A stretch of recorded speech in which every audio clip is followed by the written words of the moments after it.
Welcome to the Scrum Board lecture. A Scrum Board, also called the Scrum Task Board, is a tool that helps teams make sprint backlog items visible. The board can take many forms: physical forms, for example, whiteboards and stickers, and virtual forms, for example, some software tools. But it performs the same function regardless of how it looks. A Scrum Board is a typical focal point of any agile project and serves as a good place at which to hold the stand-up meeting. The board is updated and referred by the team and shows all items during the daily Scrum, which keeps the team focused and the tasks that remain and their priorities. Now, why Scrum Board?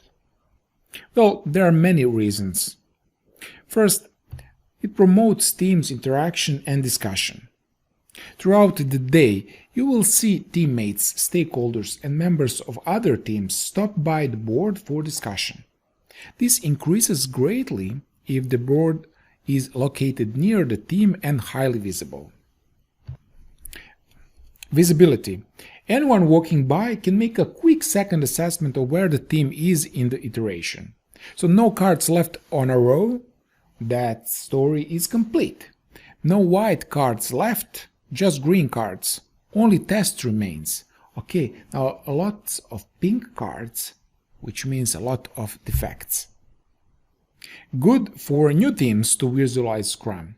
By having these tangible things in front of them, then they can touch, make it easier for new Scrum teams to understand the process.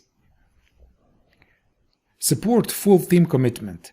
Now that whole team sees all of the tasks daily and keeps them from just focusing on their tasks. When using task tracking tools, it is too easy to just create a view of my task and then tune out the rest. Scrum encourages just enough documentation as is required for the project. This documentation can be in form of a Scrum board. Then anyone interested could take a picture, for example, of documentation with a digital device and store it for reference. Agile does not believe in documentation just because someone feels that each and every detail of the project has to be captured in writing in order to retain knowledge for the future. The aim of Agile is to be better and faster. So just enough documentation helps to save time and cost during the project development process. Now, where to put your Scrum board? It is important that the task board or Scrum board be somewhere visible to as many team members as possible and always accessible to all. Usually a large wall or window will be okay. Manager's office and conference rooms are not good locations as they are not always accessible. It is important that every team member feel that they share ownership of the task board or Scrum board. It is representative of the teamwork necessary to succeed and shows that each individual is responsible for that success or even failure. And there are many digital alternatives to an analog board. And now we will see a short demo of one of these free tools you can use. As you can see, this board is made up of lists that represent a workflow. Each list has cards on it. A card is a unit that represents a task and can hold a variety of information for that task. I can create a new task for this board by adding a card and adding a title to it. Click the card to open up the card back, where you can add more information to it. All aspects of the card can be edited on the card back. For instance, I can change the title of my card to make it a little more informative. I will also add a description to the card to provide more details on what this card is all about. Since this task has a few layers to it, I'll add a checklist to the card to create subtasks or steps. These are each represented as checklist items. I will then add a few members of my team to this card to assign them the task. Since Ben and Julie are fluent in these languages, I will add them. When board members are added to a card, they will receive a notification both within Trello and by email. Since we are on a deadline for this feature, I am going to add a due date to the card so that everyone knows this needs to get done before the beta version ships. Adding labels to your cards is a great way to add visual information for quick reference. Plus, you can filter your board by labels, which I will demonstrate later in the video. Commenting on cards is a convenient way to keep the conversation about a task centrally located. @mention a board member in a comment, and they will receive a notification. Also, since I want to stay on top of the progress of this card, I'm going to subscribe to it. This way, I will receive notifications for any actions that occur on the card. Oh, it looks like I forgot to add an important language for our localization feature. Better add to the card.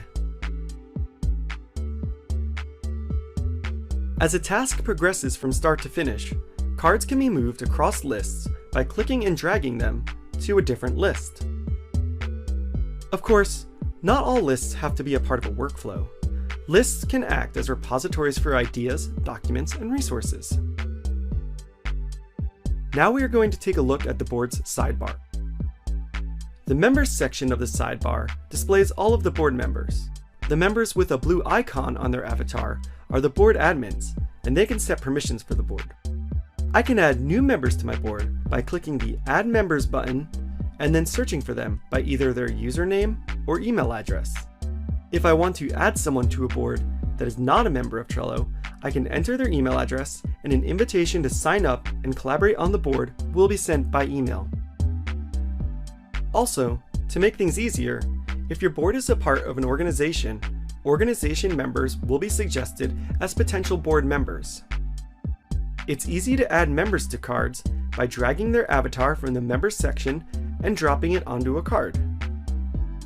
Next, the activity feed for the board shows all of the actions that have occurred on the board since the board was created. Finally, the board's menu is where you can find all of the board level settings and features.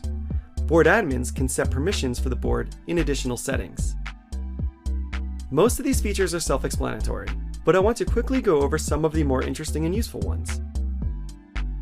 Power-ups are board-level features that you can enable to provide extra functionality on your board, such as a calendar view and card voting. Stickers are a fun way to add visual information to a card, whether it is a status update or just to add a little humor. As mentioned earlier, card filters allow you to focus on cards on a board by a combination of their labels, members, due dates, or keywords.